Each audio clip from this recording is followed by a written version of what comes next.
Oh,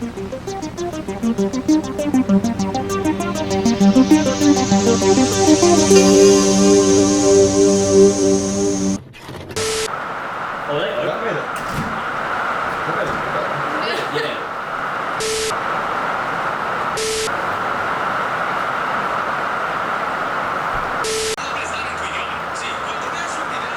It's his accent too. It's so interesting. Struggling? I can do stuff in post, but I'm just wondering how irritating it is. Because like if it's a little bit, that's...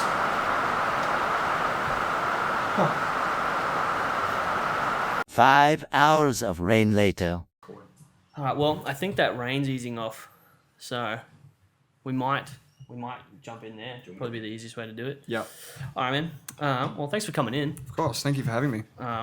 Appreciate you dealing with the weather and getting in. Not a worry. Yeah. Not a worry. Happy to wait. Yeah. I typically find starting, in case I get things wrong, I like to pass over to you guys to Okay. introduce. So I don't know if you've rehearsed anything, so I apologize if I put you on the spot and you've got to improvise. Okay. But tell us who you are, what you do, and what you sound like. Okay, great. So my name is Jackson Broom. I am a singer-songwriter from Brisbane, as you both know. I'm an automation technician by day, so I work in a chemical processing plant. shut the fuck up. That works. Take two. Who are you? What do you do? And what do you sound like? Let's Hello, go. my name is Jackson Broom. I am a singer-songwriter from the Brisbane, Mean Gin area.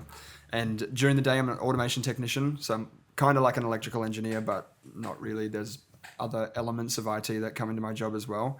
I've been playing music for 10 years, I want to say. Yeah, 10 years, 11 years. Mm-hmm. So I think I would probably say I sound like John Mayer. And I think everyone who listens to me says I sound like John Mayer as well. But I've got a lot of deep-rooted country influence from when I was younger. So I think that kind of comes through a little bit more, especially particularly recently in some of my writing. I've been writing very country-esque songs that we might explore, but Look, it's on trend at the moment. yeah, Like, it is. It is. Modern country it's coming back. Mm-hmm, mm-hmm. It's a little like pop though now. Like it's something It is closer to very pop pop. music than it is country. Very pop. Post Malone and Morgan Wallen, for example, very Yeah. more pop than country. As someone from T-Bar, Toowoomba, Yeah. how does that make you feel? Great. Great. Yeah, I can say that Morgan Wallen was like the soundtrack to my clubbing era of Toowoomba. The 3 or 4 clubs that are in Toowoomba, all of them played country music all the time. So it's great to hear that Morgan Wallen is branching out. But it also makes you realize how many songs he's done. Yeah, That man yeah. has got quite the discography, you know. Crazy. Yeah. But yeah, so it's funny because I'm from Warwick, so Yeah, it's true. such a small world. That's crazy. It is a very So- it's a bad part of the world. Only people who have been there and suffered there will understand what it's like. Yeah, It's like- apologies for growing up in Warwick. Yeah, see, because that's the distinction. Most people probably don't know this, but when you're in Warwick, Toowoomba is a big town. Yeah. Like to me, like Toowoomba was massive. I was going to say, I've heard people yeah. from Gundawindi say the exact same thing. Yeah. They go, oh, we used to go to the shops at Toowoomba as like, that was like our weekend activity was to go Yeah. to Grand Central. Dude, Pratton Meats or whatever it was called, dude. Patton Meats, Patton yeah, Meats, Patton that Meats. was the one. Yeah, Yeah, dude, yeah. we would drive there specifically for that. So it's crazy Yeah. because I did anything I could do to get out of that town. So Yeah. it's crazy that it's a funny like perspective thing. Mm. You meet people from Brisbane or that have lived here their whole life and they'll complain about how far things are or that you've got to go on the train. I'm like, dude, the train don't- wasn't yeah. even an option. Yeah. Dude. Like that, I didn't catch a train until I moved here. Didn't Yeah. know what it was.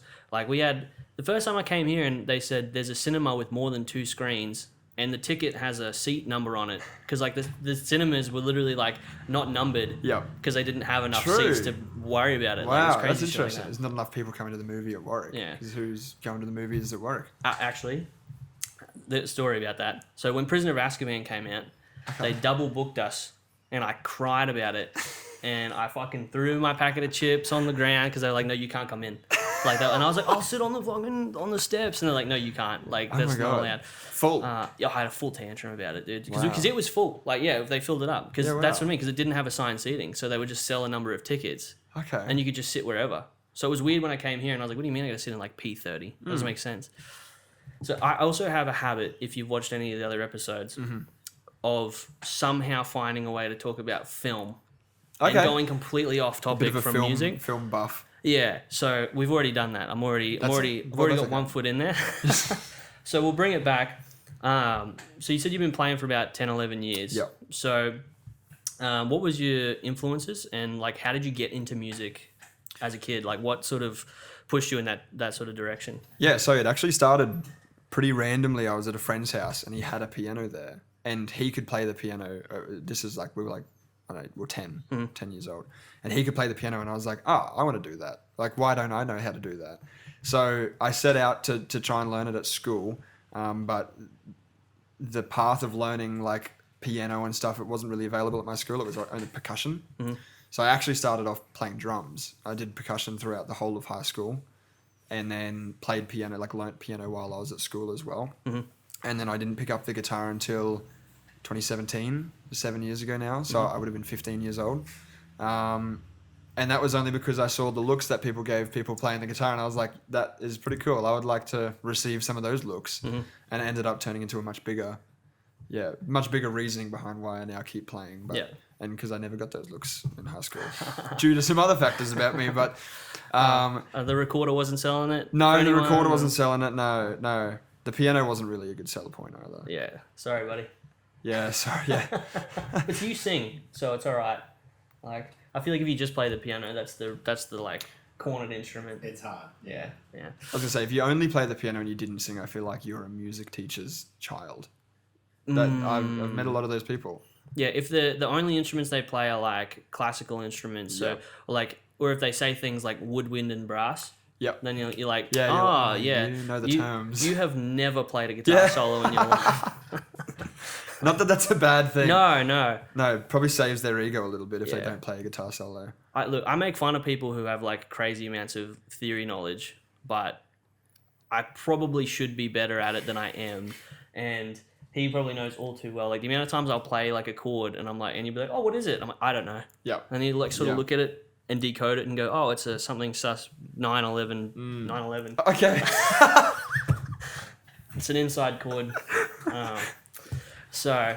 No, that's quick. Yeah. It took 25 minutes. You're one day too late. Yeah, I was one gonna day say. too late.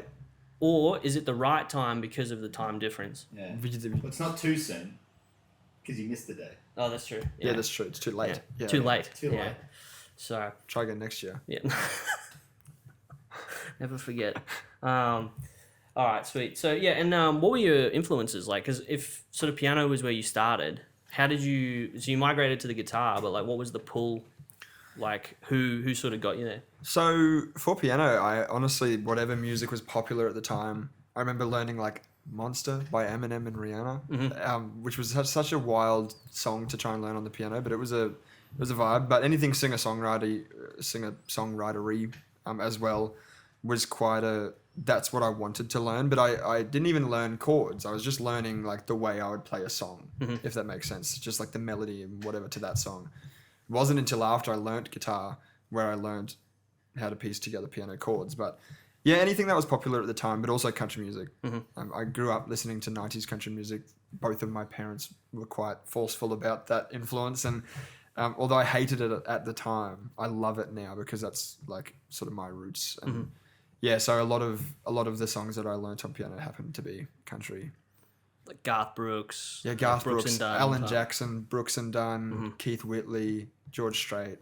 All great. All amazing. Yeah. Of which I think if you ask a lot of people now who say they listen to country would probably go, what is the Thunder Rolls? Yeah, you actually don't hear a lot of people. I was just speaking to someone on Monday night about country music and I was I love Garth Brooks and Alan Jackson. And they were like, it kind of went, huh? And I said, you don't like country music then.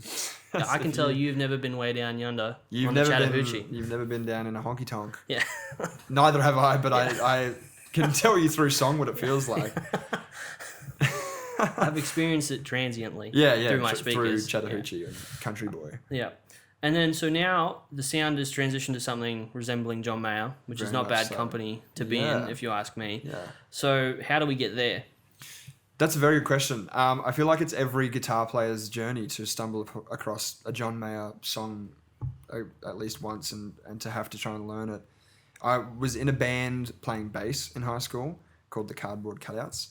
and the lead singer said, "Hey, let's learn this song, Still Feel Like Your Man." And I was like, "Oh, I've heard about this John Mayer guy. I hate him already because everyone else hates him because he's so generic or whatever." And so I actually told him, like, "No, I'm not learning that because I don't want to get into that." And then just as time went on, you're surrounded by John Mayer in the guitar world, and I came around to him pretty late, like 2019, after he had toured Australia. I just clued on to him then, and I was like, "Man, I missed that. I missed that wave so much." But I fell into him a lot, like really hardcore. It was pretty much all I listened to for about 2 years, was just every single song that he had out there on YouTube, every video. Fell into like this like trance of watching his fingers on the guitar neck. And that's... This is a question that I ask all the people that are super into John Mayer, because that's actually one of the reasons, like when I saw you play live for the first time, I remember seeing you do Covered in Rain. Yeah. Which, if you're not a John Mayer fan, that will mean nothing to you. Yes. But when I heard you play that, I went, "Oh, you're in the deep cuts. Yes. You're in the stuff that is the deep." It was never recorded officially. It was never made it to an album. Like it was on a live album. Yeah. So you have to go that far back. Yeah. So I always like to ask, like, what part of the live at the Nokia Theatre, which section is your favorite, or which song? That's really good. Just a note, Covered in Rain is about 9/11. Happened to be about 9/11. Just thought I'd add that There you go. due to the theme of this podcast episode. Too late now, but yeah. I'll tell you again next year, but... okay, so... like so much of that. So much of the Nokia Theatre show, because to me, it was all so accidentally spectacular, because every single note in the Gravity solo, every single note seems pre-planned and seems like there's emotion behind every single note. And so that, like, I didn't stop listening to that honestly for 3 weeks. While I was at work, I had it like on the same YouTube loop. Pre-planned but spontaneous simultaneously. Yeah. That's the really annoying line that especially his blues stuff falls on, where you're like, this feels like it came out of nowhere, but it feels like you knew exactly what you were doing at the same time. And that's where I draw a lot of my influence from now in my guitar playing, is learning all of these, tricks and licks and riffs and whatever. And hopefully eventually putting that together, and someone looks at that and goes like, that was really emotionally strong, but it just like fell out of his fingers. Like he wasn't like, but it's such an incredible talent to have. Also, Who Did You Think I Was? Which I'm going to be playing at the single launch. And it's incredible. Love that song, dude. That song gives me such a rush. Yeah. See, I think John Mayer is an interesting entry point, especially when you're like a young guy, like trying to play music, because he offers so many different things as a pop artist, where, like, I don't like to rag on pop music because I do genuinely believe that it's a difficult art. Like it's a lot harder than you think to write something that's like nice and concise, but fits to this radio standard and comes in at a certain time and all this sort of stuff. Like it is a product, but with like John Mayer, you can go from like In Your Atmosphere, which is this beautiful like open, I think it's like open C tuning thing or whatever it is. And then you've got a song like Slow Dancing in the Burning Room, which just has these great guitar licks. And as a dude who wants to get into music, you're like, I want to be able to play. Yeah. I want to be able to do that blues trio. Yeah. And I want to be able to write pop songs that everyone loves. Absolutely. And I want to be able to get an acoustic guitar out and do a campfire version of Neon. Yeah, absolutely. Like, it's just all of these things where you're like, oh man, there's like everything that I want to represent in music is covered by this dude. It is so frustrating to watch, but also like, it makes you want to break your guitar sometimes. It does. It makes me, because obviously when you're playing in your bedroom every day, the same old, I don't know, I get on the same solo for 3 weeks at a time before I'm sick of it and try and find something else to play. But you only see the progress day to day, and you're kind of not realizing. And then now I'm looking back at some videos from like a year ago where I thought, man, I'm so good. Looking back now at that and going, whoa, was that guy like listening to the music, or was he just like in his own world? And then it makes you appreciate how far you come, and sort of like listening to John Mayer it does give you a lot of that perspective, because although a lot of his stuff is kind of rooted in the same core influences, he does branch out. Every different album that he's ever released is just so unique, has a very specific era of sound. And And it's nice to see that you don't have to be locked into the same old, like, he didn't stay in the same old blues or pop or whatever he decided to choose. Like, he went left field with the country, and then he brought it right back with Search for Everything, which was, like, really a beautiful, it was... Pop sort of, like, soft thing. Yeah, it's like a soft, like, almost like neo-soul-y, like Yeah. Emoji of a Wave has the most neo-soul chords you could ever write. Yeah. And it's a John Mayer song, and you're Yeah. like, oh, he does know how to, like... You can do anything. You can write anything. You don't have to be locked into this one. It annoys me that he gets away with being able to do a lot of, like, it's not even experimental, like, because he's not doing some crazy sort of stuff, but he's just allowed to do certain things within pop music that I think is shunned at the moment. Like, like, you can do a song like New Light, which is, like, kind of silly on the surface, but it's like, you know, he's still got guitar work that sits in there, and that's kind of been shunned a little bit, which is unfortunate because you're a great guitar player, like, unbelievable. Thank you. I think it sucks that kind of gets lost a little bit, like, or it's a discouraging thing to want to make that music unless you play, like, heavy metal. Yes. That seems to be the place where guitar players can still, like, Polyphia and all that stuff. Yeah. You can still be a guitar player. Yeah.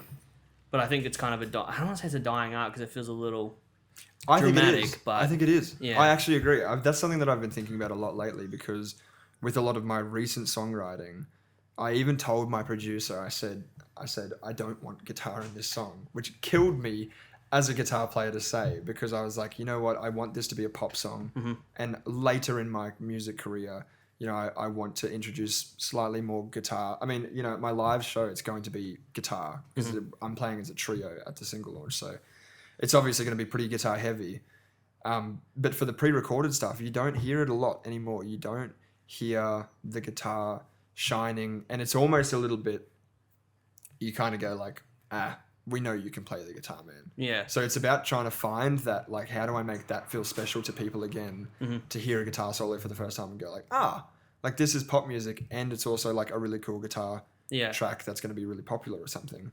But it is sad to see that not a lot of people are making it successfully doing that. You know, I'm sure a lot of people are out there trying. It's the revenge of the keyboard players, dude. Because everyone's got keyboard players now. Like, everyone's got, like, keys and synths and that, like, kind of 80s thing without the chorusy guitars is coming back. So, these bastards. And that's true. The 80s are coming back, man. The 80s are deep-rooted now in pop music. Keyboards are a dirty trick because it's just atmosphere. Yeah. Whereas guitar... You can build atmosphere with a guitar, but you need a band to back the atmosphere. Mm-hmm. Yeah, you can build atmosphere on a keyboard by going... like that. Whereas a guitar, it takes so much to get that kind of, I don't know, that swelly sort of stuff. And like, I think John Mayer even mentioned that he said guitar is becoming a texture instrument. Oh, absolutely. Which is something that we've noticed from doing our single as well at the moment, where it started... Is that the rain coming back? Is the rain coming back? Yeah, sweet. We'll be professionals. We'll just push through it. Yeah. It's like a texture instrument, and I've noticed that even in our singles, I'm wanting to pull the guitar out because I'm like, I want it to be more accessible and more universal, which means remove the thing that I do the best, like take that out because I want to serve the song. And even when I was saying like, oh, we need to bring the guitars up, and I could see everyone kind of go, I thought, no, I don't want to like add more guitars in. I just want them to be just a little bit more present, but I don't want them to be doing too much because otherwise it just becomes not radio friendly, which is crazy. It's interesting. I think the exact same thing. And you almost do get shunned a little bit when you say like, oh, can I get a little bit more guitar? Even, for example, when I'm playing a live gig and I'm speaking to the sound guy and I'm saying, hey, I just can't hear myself too well. Can you turn me up? And they give you that look. Yeah. And they're like, okay, John Mayer. Like that kind of look. And they're like, all right, like we get it. Yeah. You know, and it's kind of like, it's interesting because there's such an art behind guitar that takes a lifetime to master, and it's killed by people playing like Wonderwall at a party or something, because then everyone's like, okay, well, everyone can play the guitar, but like it takes a good ear to recognize something special with the guitar, because like it's just not that you can't appreciate a guitar solo as a random listener if it's not like, unless it's like that's what gets people the going. Slash, the November Rain thing, or like a whammy bar, which is such like a cop out for most solos that I've ever heard it in. But that's what gets people going. It's not like the really sick, like well thought out bluesy kind of low stuff. The stuff that gives you the Yeah, when you the kind of stank go thing, like, when you oh. kind of go like, oh, Yeah. like, why didn't I think to do that? Yeah. Everyone thinks to go, but yeah, There's the mixture of disgust and appreciation that comes Yeah. when you go, Yeah. like that. and you go and like, you hate it because you go like, I wish I thought of that, Yeah. because that is such a, how did I not think to do that? Like, Mm. we're running out of ideas in this world, but there's only so many notes and ways that you can play these notes. Mm-hmm. But he managed to find the way to do it differently still.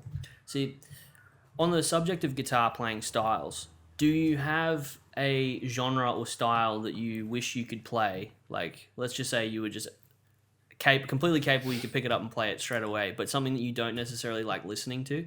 Like, I don't love super shreddy, like sweep picking, arpeggios, Yep. like that kind of stuff, but I kind of wish I could do it a lot more than I can. I think still more in the blues area, because I'm not a very like I could play slow blues, but you would understand as a guitar player that there's a very arty kind of thing that you have to have. Mm-hmm. It's a very soul-y kind of thing that you've got to have. I'm not putting Feel. down Yeah. not putting down heavy music at all here, but I believe that anyone can learn that. Mm. You know, if it's about how fast your fingers move, or Metronome. just like how, it's a skill thing, but it's you've got to have something in your heart.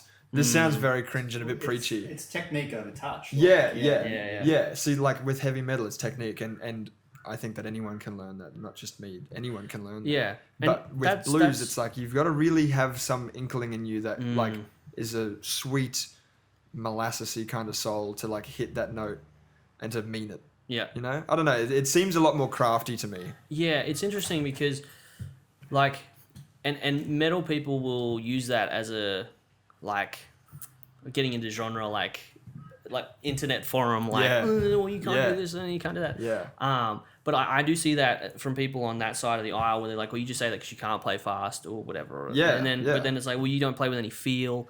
And I do think I can listen to B.B. King's version of The Thrill Is Gone.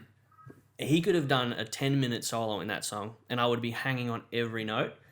But there's like that Steve Vai, like Joe Satriani kind of stuff that I glaze over and like my eyes just go whatever. And I it's still good and it's great and it's very difficult to do and I appreciate them as musicians. But it's just a delineation in style preference. It is, yeah. I just hear it and I go, like. I agree. I can definitely appreciate how hard. Like how much work it takes to be a heavy metal artist, and the guitarist, like what's that band? Polyphia. Polyphia, man, like that.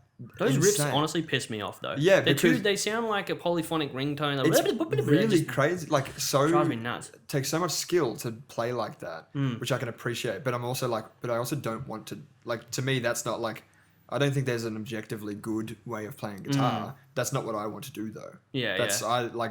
I want to do the feel stuff rather than the technique stuff. But some of those guys, they're incredible. Like, just amazing what they can do. I think that's probably an important point, though, is that either way you play it, it's what makes you... It's what gives you the sense of feeling when you play. Like, I think...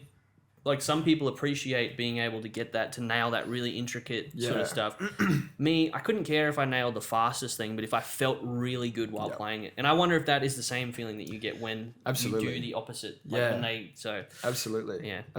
Joe Bonamassa, for example. Yeah. He's one of my... I love Joe Bonamassa, and... I'm struggling to think here. No, yeah. Santana. Oh, yeah. Santana as well. Yeah. Love those kind of influences where it's like a bit more of a rocky, especially with Santana, very rocky, like almost psychedelic-y kind of music style. And that's probably about as far as my musical interest goes, as like how fast and heavy that goes. Yeah. And then you bring it all the way back to like a Buddy Guy, and it's just emotion. It's just, or like Albert King or BB King. It's just so emotional. And even if it doesn't sound that great, like Buddy Guy plays out of key half of his songs he's soloing and he plays out of key. But you can tell when he like strikes a chord, you can just tell what he means. And that's beautiful to me. That's like, I'm not a very theory heavy person in music because it's huge about feel for me. Well, okay, so that's a question. This is probably a really boring question for anyone who isn't a guitar player or interested in soloing in particular. Because I do have to say you are a great Thank you. great guitar player. So when you appreciate that solo, a lot.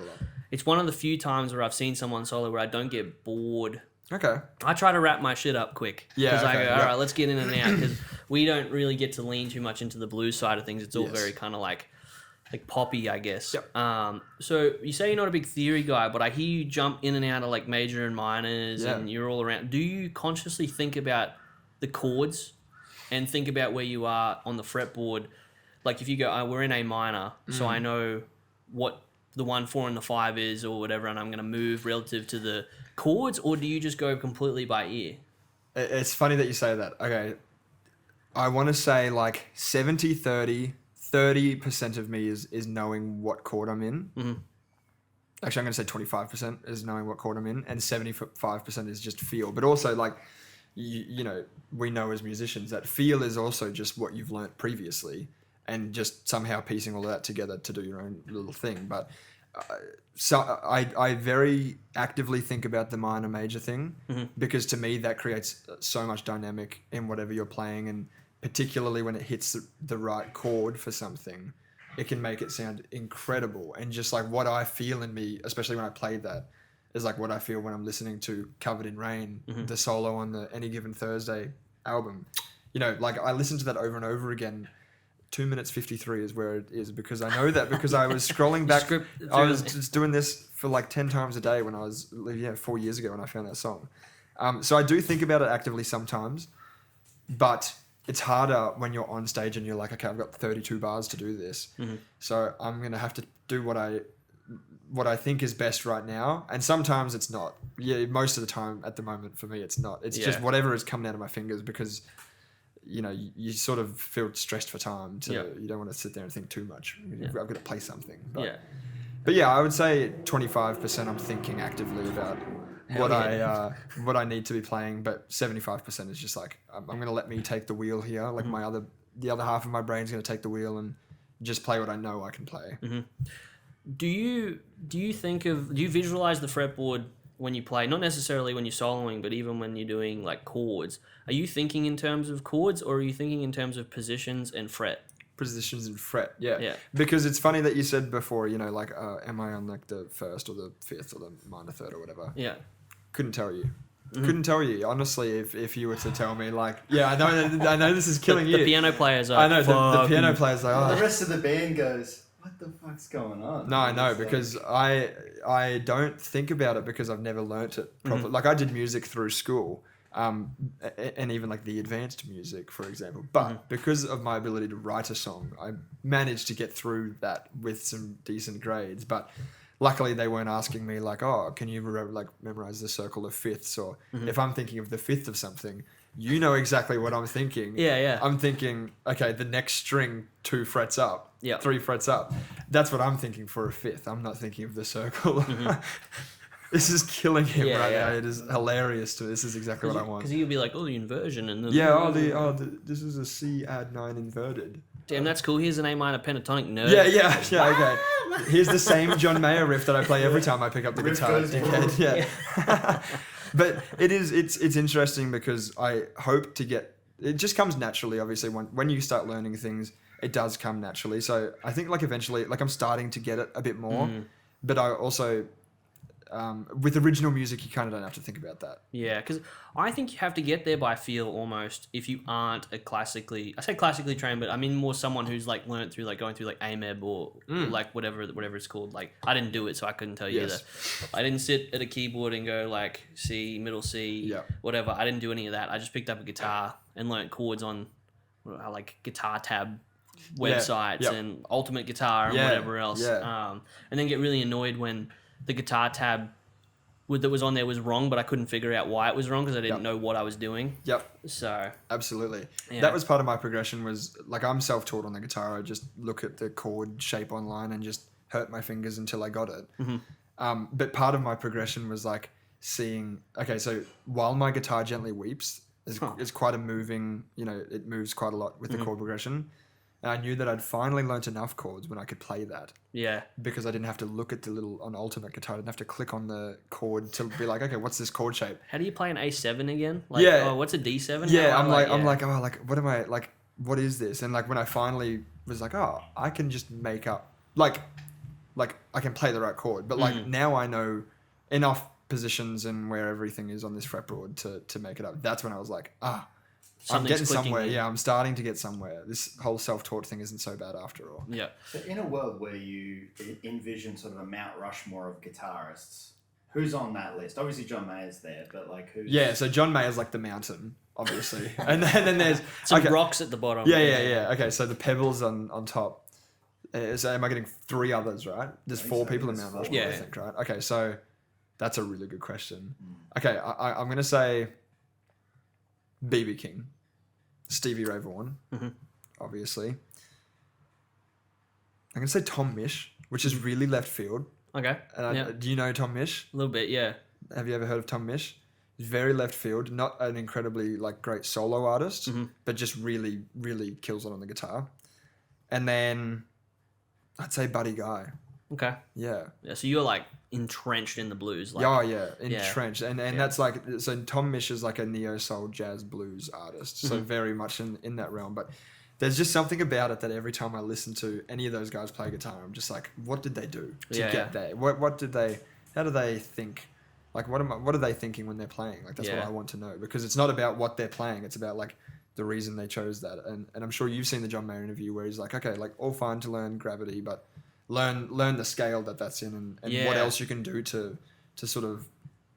See, he says that, but then he does stuff within the scales that aren't what you would expect. And you're like, it's not enough to just learn the scale. No. But it's learning how to move within it. And then, because you can sit in one box and it does come down to feel and the player, because you can sit in the same scale as someone else and it sounds way worse. It sounds like shit. And you're like, why doesn't mine sound, why don't I have that like, that ringing out on those notes and stuff like that. So then I told you that he said B.B. King was on there as well. Did I tell you that I met his bus driver? You did? But we were drunk at the time. I think. Yeah, because I'm actually recalling that it was a taxi driver, so obviously I was quite impaired. But bus driver, yeah, there was sangrias and I think some tequilas and some Red Bull and some involved. live funk music. Yeah, that's true. Yeah, shout out Brooklyn Standard. Good times. Incredible. B.B. King's bus driver, man. He was crazy. Cool guy. Yeah, he looked like he should be bounty hunting and then playing bass guitar for Iron Maiden at the same time. Like full leather, wearing a hat at night. Like I can't even. His name was Virgil. Virgil. Yeah. So if he's watching, thank you, Virgil. He drove us in the wrong direction and took us to Compton when we were staying in Santa Monica in LA, which is like the opposite. Yeah. Like literally, he was driving us to Disneyland because he thought we were going to Disneyland for some reason. Okay. Which was actually great because we got talking and he had B.B. King playing on the thing, and I thought, that's an odd choice for a bus driver. And then he was like, oh yeah, man, I was his bus driver for like 10 years. Wow. And he was saying, he's like, I met his whole family, and he was telling us about like B.B. King never liked to travel by like plane. Yep. So he'd always go by cruise ship. So he would drive the car onto the cruise ship, which I didn't even know you could do that. Yeah, I didn't either. And then they'd cruise over and then he'd drive him around and stuff. It was crazy. Wow. So, fuck knows how he got where he was going because he took us in the complete wrong direction. So, no, it was just a wild experience. That is very funny. But apparently he was a really nice guy. B.B. King? Yeah. I can imagine so. So, yeah. Right. And what about SRV? Because obviously you're a big Mayer guy. Yeah. And Stevie Ray Vaughan's obviously a big... So, actually, I think it's interesting maybe Hendrix. Hendrix seems to get a bit of a miss, but I would say that Hendrix is the reason for Stevie Ray Vaughan, and I would say Stevie Ray Vaughan is the reason for Mayer. So that's very true. Yeah. He's the fifth pebble on the mountain. Yeah. Yeah. That's an understatement. Jimi Hendrix is obviously another mountain of himself, but that's next level. I actually reference Jimi Hendrix a lot when I was in high school talking to people about like, what do I want to do with music, blah, blah, blah. And they were all like, like you're not doing this the right way. Like you should play this chord this way, blah, blah, blah, blah. And I've always said that people like Jimi Hendrix didn't get famous for doing it the correct way, blah, blah, blah. And that's always been my like image influence is to...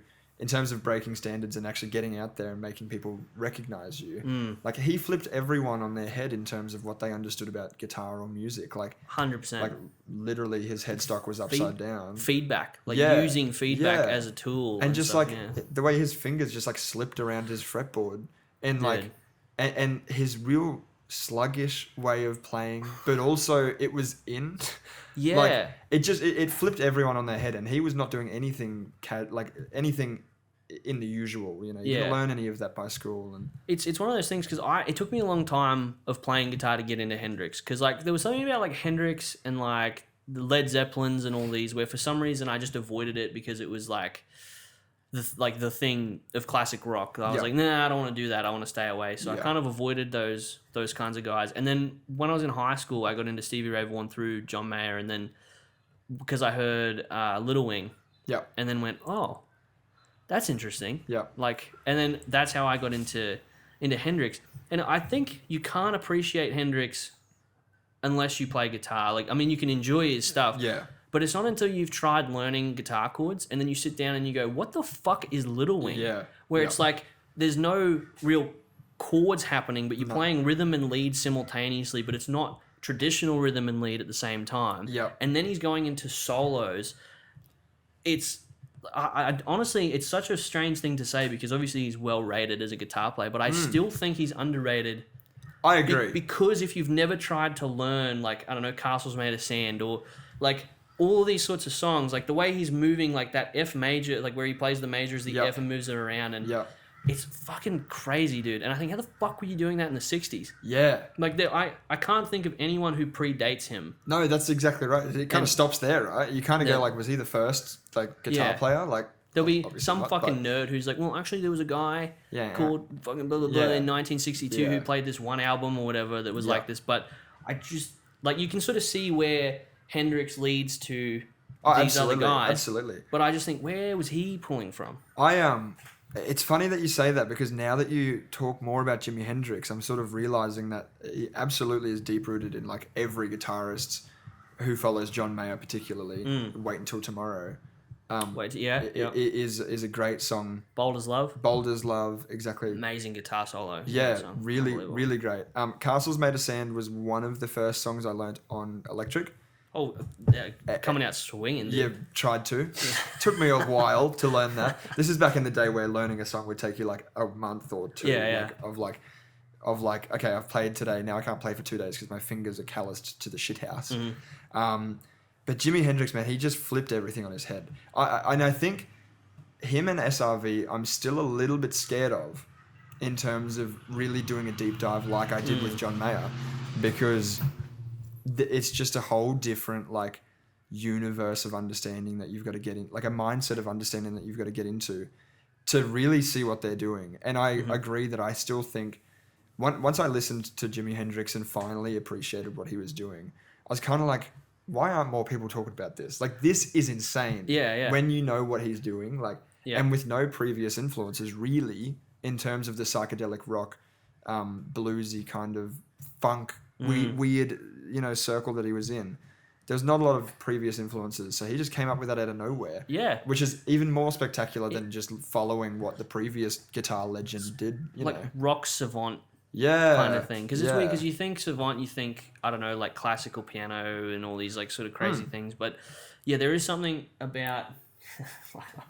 There is something about Hendrix in particular that, like I said, even though he's so well rated, I think he's underrated, and that's just because not everyone plays guitar. Like when you sit down and you learn, and someone goes, "This is an A chord, this is a G chord, this is an A minor," and then Hendrix starts a song by coming in off of the 12th and then hitting the open E string and then coming in on an E chord that's not an E chord. I always go back to Little Wing because that's the song for me, and I don't know what it is about that one in particular, but there's just something about that riff that I love so much, and it's so satisfying to play his stuff. But I know what you mean. It's intimidating. Like, it's like when I heard Derek Trucks for the first time with the slide guitar. I was like, I'm not even gonna fucking touch a slide ever.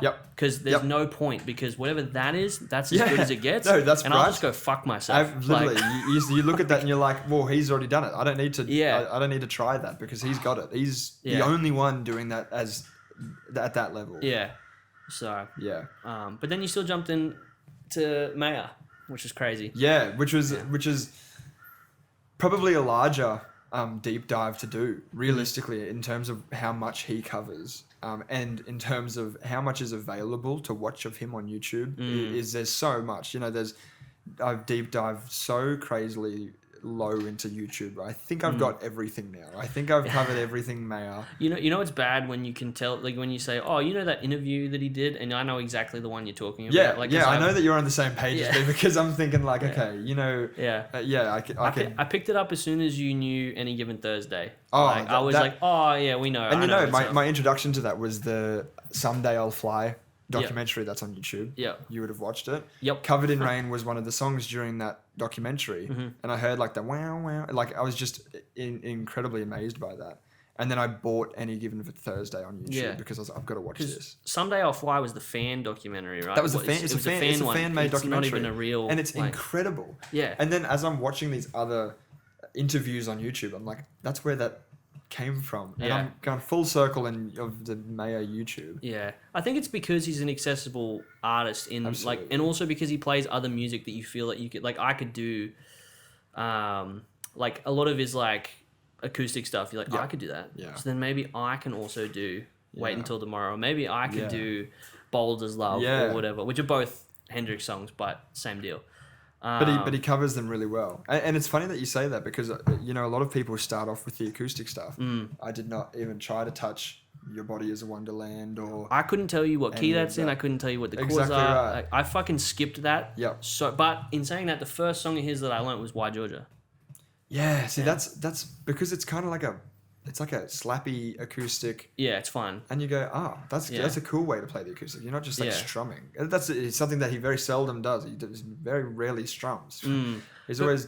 Room for Squares is a kind of an underrated album, I think, in his discography. Yeah. So we actually drove up 85 in Georgia when I was there, and I had that song on, and I went, this is fucking crazy. This is wild.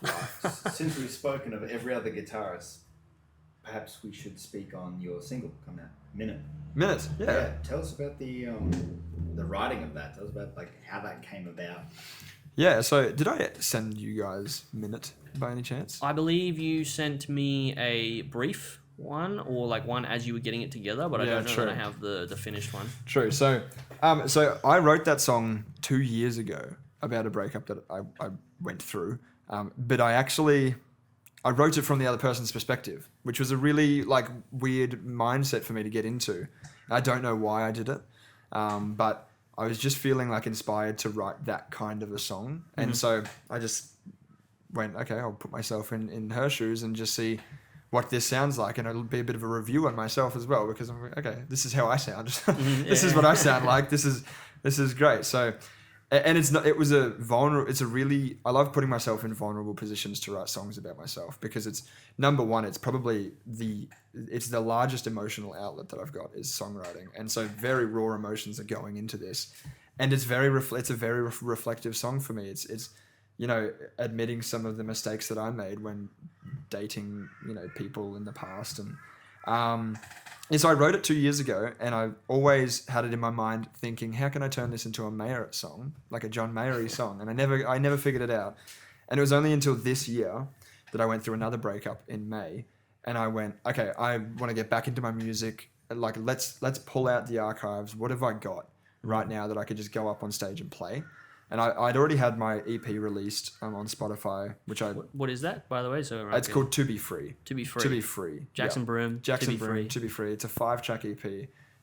It's not indicative of my current quality and standards of music, because that was released 2 years ago on a $600 budget for 5 songs. So you can understand the level of craft. There with you, brother. I've been there. Yeah, for sure. So, I reviewed this song Minute, and I went to my friend who I used to play bass for in a band, who is now a producer. And I said to him, I really want to make this a pop song. What do we have to do to make this a pop song? And part of that, as I was speaking before, was taking out a lot of the guitar action.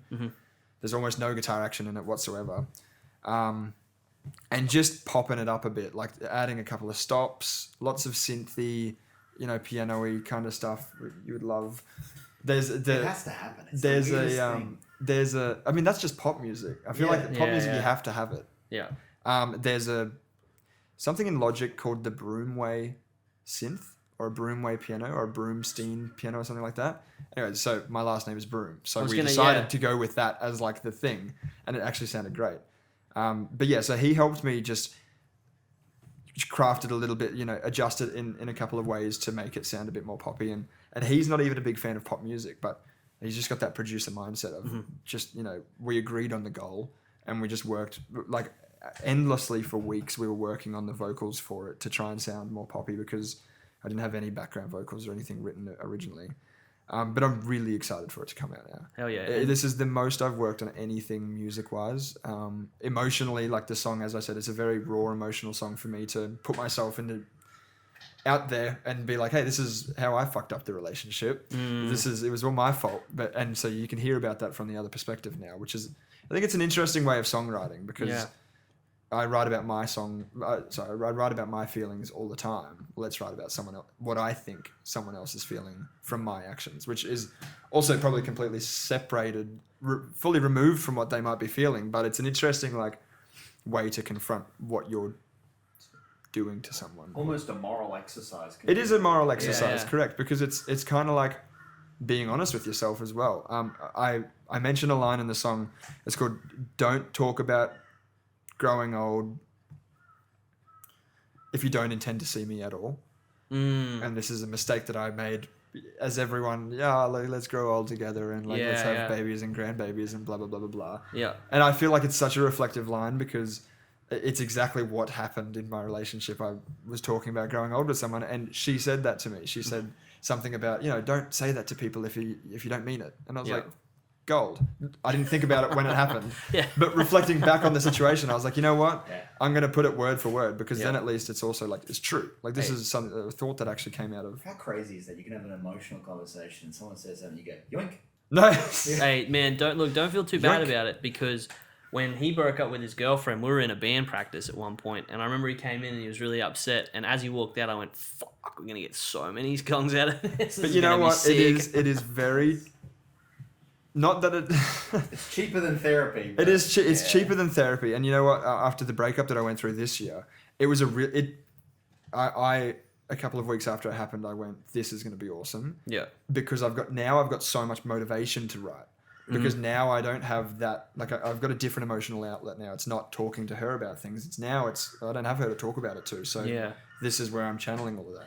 It is a great opportunity for songwriting. Do you find that you channel a lot of emotions into songwriting and aren't a particularly emotional person on the outset? I am a very emotional person in all sense of the word. Yeah, I'm very, I grew up only with mainly with my mum and my sister. So I was surrounded by two people who were very in their emotions their whole life. And that sort of masculine figure was never really there. He was there, but he was away all the time. So I like to attribute my emotional abilities to that because I think I'm a very emotional person. I get told it by prospective dating people all the time that I'm a very emotional person. And I think that's it's good that I've got music because otherwise it would just overflow into my life, into my everyday life. And I've just got music that I can just put it into and go, okay, you're good for now. You've got that out. Now you don't need to complain about that to anyone because there's a song that if they choose to listen to your complaining, they can listen to that. See, it's interesting because songwriting is almost like the reverse for me. I think I'd say I'm not a very emotional person and I tend to brush things off a lot. And it's not until I start writing a song and I start feeling something that I go, there's something that I'm touching on that's kind of in me that I'm not letting out, and then it comes out of nowhere, and I'm like, why am I'm writing this very basic song, but I'm getting upset while writing it. It's touching some kind of nerve that's some kind of subconscious thing. So that's interesting that you have more of a conscious kind of sort of input, I think. But for instance, we wrote a song a couple of years ago. And I remember I started writing it about a breakup. And I couldn't finish it. It was just I knew that that's what it was about, but whatever was there about that breakup just wasn't pushing the drive to finish that song. The lyrics that I was thinking of the situations just weren't doing it. But then my auntie passed away. And somehow, despite that song still remaining a breakup song, 70% of what it ended up being was actually me channeling that into it. Yeah. Which is really interesting. It is very, very interesting. But I was going to say, songwriting craft in particular, when did you become comfortable writing songs? Or when did you sort of start? Because I think songwriting's funny. You never kind of remember when you started doing it. Yeah. It's kind of this sort of nebulous kind of movement into it. But It's an interesting thing because we know so many musicians who don't write songs. Yeah, a lot of Most surprising, I think, right? I mean, as I've been getting around the open mic scene in Brisbane, almost no one writes original songs, which is like maybe I'm in the wrong area of doing open mics for original songs, but so many cover artists obviously, and who almost, this is going to sound strange, but I almost look at as an original artist because of the way that they perform these covers. It's like, oh well, that's you still. That's not. I still don't even listen to the like. I don't think of that as a cover. That's just you're playing it like you do. So that's your song for me now. Yeah. When did I start songwriting? I do remember when, because I particularly remember writing a very bad song. And then that never made it anywhere. Obviously, it was. I actually wrote it on a piece of paper, which sounds crazy now. Okay, but that was back in the day, 5 years ago. That was me. But then the second song that I wrote after that is on my EP. It's called Awkward Emotions, which is it's a very emotionally driven song. Pretty cheap in terms of lyrics and songwriting, but it didn't get comfortable until like 2 years ago, I'd say. Yeah. When I could sit down and confidently like say to myself, okay, this is my goal of the emotion that I'm trying to put into this. Like, let's write about that. And within a couple of weeks, I'd have something that I'm like pretty confident in just saying, okay, let's close that now, because now the feeling's out of me. And even if I never use that, that's okay. I just, that's out of me now. And I can move on to like the next song idea. Yeah. And do you find that there sort of comes a point usually where you know that what you're writing is actually pretty good? Because I think when you first start, I mean, don't get me wrong, there's still going to be that part of you that's like, no, it's terrible. Yeah. I hate it. There's a part of you that loves it and wants everyone to hear it. And then is also like, no, what if it's terrible and they hate it? But you kind of I think you develop an internal gauge of like a compass of like, okay, this is something. Like, I'm sure there's a reason why Minute was the one that you went, this is the one that I think needs to be. You know, released. I think I picked Minute because I was like, this is going to be the easiest song to turn pop. Right. Because I wanted to say, you know, here's the pop version of me, and then let's like deep dive later on in my life and explore, you know, similar to the John Mayer thing where he's starting off pop and then, you know, he does his thing, progressively moving throughout genres. But that's why Minute got chosen, was because I was just like, you know what, this is going to be so easy to turn into a pop song. And it did. It just fell into logic as a pop song as we were kind of creating it and mastering it with a pop, like from Universal Music. I've got a contact there who mastered it for us, and he masters pop songs for a living. So it's like, okay, well, obviously I'm going to pick him. But sometimes there are songs that I'm writing that I'm like, very subjectively, I'm like, I love this song. And it's a weird point to hit, because I'm like, well, obviously I'm the one writing it, so obviously I'm going to write. But then there's other songs that I write and I go, I'm so glad I'm finished this now, because I can forget about the fact that I ever wrote it. Yeah. Because this is just like, whatever this is not it. It is not.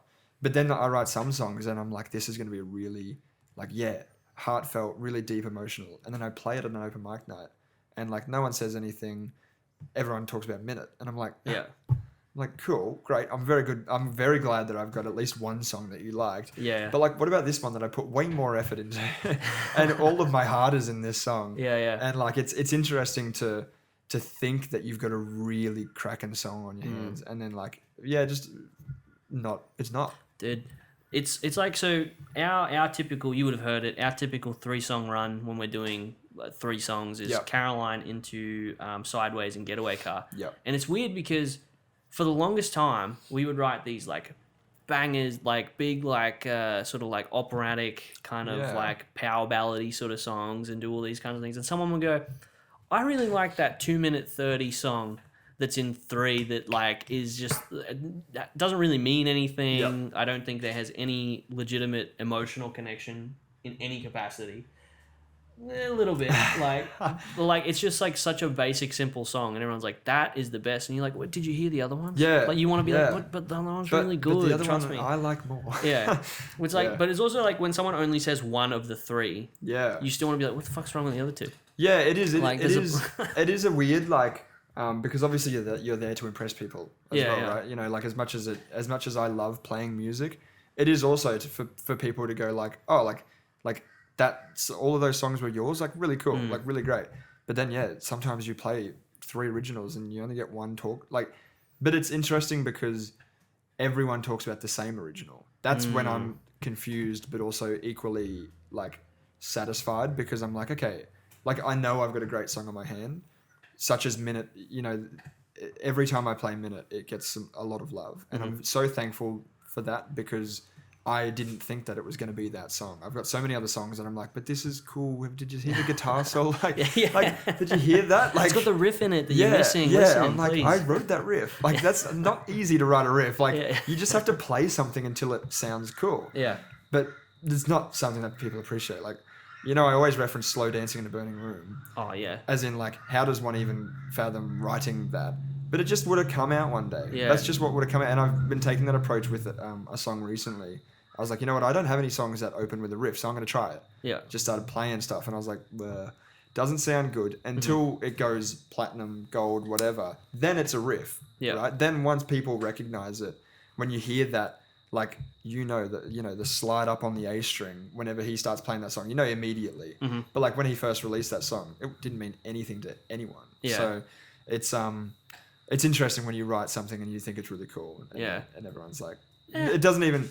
But also open mic's not really the right place to gauge that, because you're there on your own time, and no one is there to listen to you particularly. So it's also like a little bit of a circus act. Like it's like a little bit of like a revolving kind of door. Like no one really has an obligation. Yep. And I think it's like some people are just kind of like, some people are just there having a beer, and you just happen to be there. Yeah, so that's what I mean. That's what I mean. You just happen to be in the background, and if someone pays attention to you, good job. Like, good job. Yeah. You're actually lucky to get that person's attention. In saying that, I don't know how. It's like some people, I don't know how hard they're trying. Yeah. Yeah. But I will say, I think an open mic night is like an opportunity for people who don't have any, like they don't have that sort of background to get in and play. But they're still a mixed bag. Yeah. There's a lot of first timers at open mic nights, which is really cool to see, because there's some people who, you know, they work in, I don't know, in finance or something, and they just play guitar on the side, and like they're actually like surprisingly good, and you're like, oh, what? Like you should try, because you would be able to get somewhere. There's been some singers that have come through Stone's Corner that I think, like, they do all covers, and I think, man, what are you doing? Yeah. Like, I've said that to a lot of people. I said, like, do you have originals? They're like, nah, I'm not really interested. Yeah. I think, geez, I wish I had the luxury of just not, I wish I wasn't burdened with the need to want to do music, because, like, I wish I could just get up and play some covers and then go, that's it for and just be happy with it, right? That's my Wednesday. Yeah. Peace. Yeah. Like, I'm going to go back to my 9-to-5 job, and Nah, I'm constantly plagued by writing a next better song, or like improving, or like playing. So I'm in a point right now where I've got enough stuff written that I'm going to be recording, and I'm sort of like at a point where I'm not putting any stress on myself to write, and it's actually a breather, because I'm like, like I don't have to come up with the next big thing, because hopefully I've already come up with it. I just need to put it out there for people to listen to. There's a great quote by the guy who wrote Breaking Bad when they asked, like, do you like writing? And he said, I like having had written. Yep. Like, I like having the thing that I've finished. Yeah. And that's so true, because like we're doing Getaway Car at the moment in the studio, which like I think is probably one of the best ones we've written. I think so too. And that was, but that's the most recent one. I love that song. Oh, thanks, man. That is such an incredible song. I was actually listening to the version that you sent me on Facebook today. Oh yeah. And I was already thinking, when this drops, I'm isolating that and I'm soloing over that, because it's such a sick song. Oh man, we'll have to do like a collab thing. That'd be cool. We'll do some like send me the instrumental like covers and stuff. It'd be sick. Wow. Yeah, so sick. It would be very cool. I love power ballads. Just for the sake of we're talking on open mics, can you give the details for the release? Yeah. Obviously, there's big exciting gig coming up. I would love to. Yeah. So so you guys are joining me for that, which I'm so excited for. Thank you, by the way, for the invitation. Back you up. Absolutely. So 27th of September is my single launch. It's going to be at the Cave-In at Wollongabba, 47 Balaclava Street. Yeah, which is such a criminal. Yeah, it's a very sus name, but I'm so excited, man. It's the first show that I'm doing. It's my first original show, so I'm nervous as all hell, but it's going to be so fun. We're going to be getting bouncers from the desk. We're going to be getting a videographer, photographer. I'm trying to make it a memorable night for everyone, because there's probably going to be 15 people in the crowd, so we need something else to take away from it apart from money. So in saying that, there are tickets available. There are tickets available, absolutely. $20 a pop? They're $15 a pop. $15 Yeah, a I pop. changed it. They were $17.50 because of the fee. Fee thing they add on? Eventbrite, Yeah. but it's $15 excluding the fee now. Lovely. Yeah, wanted to we make it a little are bit more. joined by Topaz Rose. Topaz Rose, an incredible Brilliant. solo artist. Yeah. She is phenomenal. I'll link all these in the Yeah. little thing below. Absolutely. Yeah, Topaz Rose, Idle Minds. Idle Do you Minds. guys go by Idle Minds AU, or is that just your Instagram? That's just the Instagram because I think there was already a band called Idle Minds or true. something. So Hip hop artist. yeah, yeah. So we dropped the off of the front as well because it was annoying to put on t-shirts. So it used to be the Idle Minds, So it's just Idle but Minds. now it's just Idle Minds now. Idle Minds. So Why Idle Minds? Let's flip the script. Let's. Okay. Oh yeah. All right. We'll introduce we'll yourself. Swap these around. Yeah, Yeah, introduce yeah. yourself. So my name's Pace. I Okay. play guitar for the Idle Minds. So the name for the band, we were throwing stuff around because we previously were in a band together that had a horrible name that I didn't name coming in. Standalone was what it was called. Okay. Which look, it was One it's word? not great. One word? Two words. Two Okay. words. Actually, okay. standalone are 2 words or one. That's Standalone that's can be a one, but single. There was 2 separate words. Yeah, Right. yeah, Okay. yeah. Okay. And I remember thinking like that's not great. But anyway, that band ended, but we were in it together. Right. And then we decided to start a new band. And we were tossing around names, and I honestly can't remember what they were beforehand, but I remember thinking whatever they were all terrible. Like, Okay. you have the luxury of just like, that's just my name, dude. Yeah. Like, it's I didn't have so- to pick my name. So easy. And I remember I was on my motorbike, and I was riding home, and I was stopped at the traffic lights, and I was doing this like random word association, just trying to get things that would like grab. Yep. So I would like drive around and be like car, tree, road, black, blue sky, like power line, and just try to like attach these words. And I was sitting at my bike and it was just idling at the lights. And I was sort of like looking at the lights and I was like idling and thinking, idle mind. Yeah. And Okay. I was like, oh, Okay. that's the only thing I've said in the last 2 weeks that feels like something that And it stands clicked out. right away. It clicked. It clicked. And for a long time, our like logo was a traffic light because of that. Yeah, I feel like I've seen that somewhere. Yeah. So In the archive somewhere. I've seen Yeah. that. Yeah. yeah, so we had this like traffic light kind of like logo for a while, and Yeah, yeah, cool. so that's how that all came about. So there's no like divine sort of like interesting story or anything. It was just random. I think that's interesting. Yeah, It's hard to come up with a band name. It's not easy.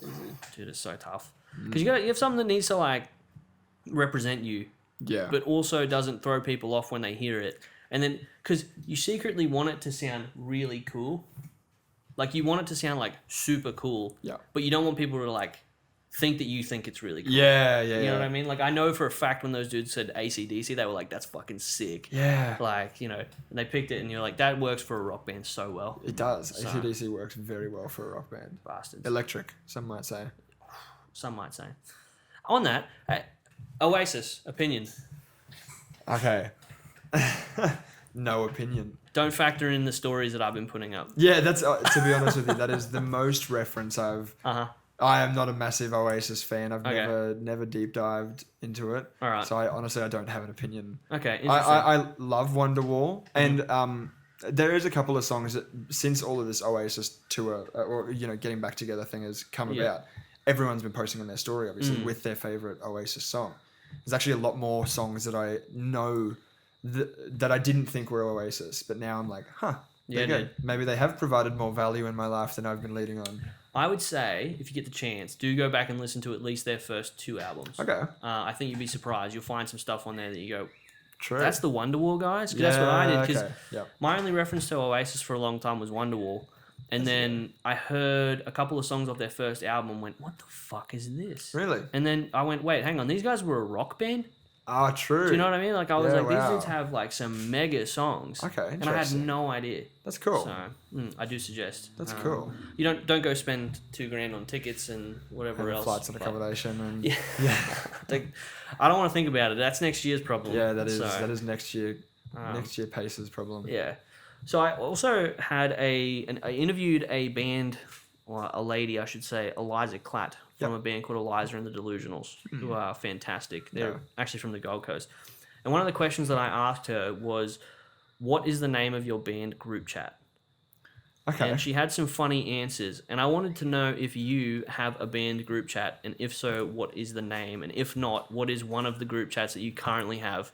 If you can say the name. I do. Okay, so I do. So for the trio that I've put together for, so Elliot, my producer, is playing bass for me. He's an incredible bass player. And then Cameron Nerney is my drummer, who was I've played sort of like the band that I used to be in. We used to play alongside them at gigs quite often. Mm-hmm. He's a very big John Mayer fan. He is who I was nerding out about the Crossroads video the other day. And the group chat started off about a month or two ago, and it was called the JB Trio. Yeah. And obviously the first thing that someone says when they say JB is, Justin Bieber, ha ha ha. So now we are called Beliebers. That is our group chat name is Beliebers. So that's probably... Yeah, I don't honestly have many other group chats. No, I didn't expect it to be like, anything too crazy. Okay, so Dua Lipa. This is more of a friend group chat. Friends through open mic. But, our group chat is called Dua Lipa is Mummy. Because... Which is actually named before fair. I was in... Yeah, fair. I agreed with it. When I joined it, I said, good group chat name. This is what I've been saying. Yeah. This is what... I'm glad to find a like-minded collective. Yeah. I'm glad I'm friends with you guys now, because I was questioning your thoughts on Dua Lipa before this, but now I'm glad I found out where you stand. But Dua is Mummy, that's probably about it. Yeah. I don't... Man, school... Our school group chats were hectic. Oh, yeah, no. That's what I actually said to Eliza, was like, only if you can say it. Like, I don't want to incriminate you in some way. And she's like, we've had some doozies. Yeah, there is some... Wasn't her screen name Call of Booty? Her screen name was Call of Booty. Her screen name? Like, because we did like a Zoom call thing. Oh, okay. And yeah, it was Call of Booty. It was her like name on the thing. Interesting. So, yeah. You may have to get to final thoughts, gentlemen. Anything pressing?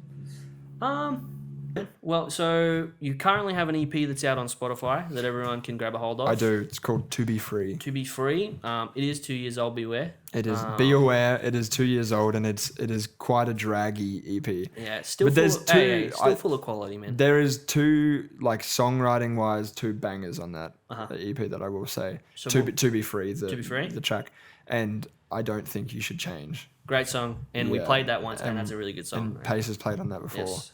It is a really fun song. Yeah. A very simple song, but it's a really very cool song. If you want to catch yourself, if they want to catch you, like normally down at Stone's Corner on Wednesdays. Usually down at Stone's Corner on a Wednesday. Archive Beer Boutique. I've been there playing the open mic there. On the Mondays? On a Monday, yep. Thursday, I'm usually in South Bank. I usually hang around some of the pubs there because I am friends with all of the musicians there. So I usually jump up and play like somewhere there. But I'm starting to do more cover gigs. Yeah. I'm starting to get out there at pubs more. But hell yeah. Yeah, but all of my original music, honestly, like social media is the best place to listen to it all at the moment. And what are you on, and what are your tags, and where can people find you? Yeah, so Instagram, it's jackson.broom. That is Broom without an E for the Australians who know the Western Australia town. I always get asked that. For the non-Australians, it's the cleaning utensil. Jackson Broom on Facebook, Jackson Broom on YouTube. Everywhere else is Jackson Broom. Yeah. Cool. And otherwise, the Minute single will be coming out next Friday. Next Friday. Because I don't know when this will be uploaded, I should say the date, which is... The 20th of September. 20th of September is a Friday, so pre-save that. Correct. All the streaming services. Yep. And then the following, 27th. Correct. We will be down at... We are up. Balaclava Street. We are up. The Cave In. The Cave In. We're up at the Cave In. We're going to be doing some really good songs. I'm so keen for that night. Hell yeah, man. That is really cool. Tickets are available online. $15. I've got a link tree set up with the pre-savers in it. The tickets are in it. All of my social media is in it. So if you ever want to look at anything, Jackson Broom, Linktree is the best way to go. Cool. And I'll get that off you, and we'll tag it all. For sure. We'll be sweet to go. Cheers, man. Thank you so much for having me on. Appreciate it. Cheers. What we might also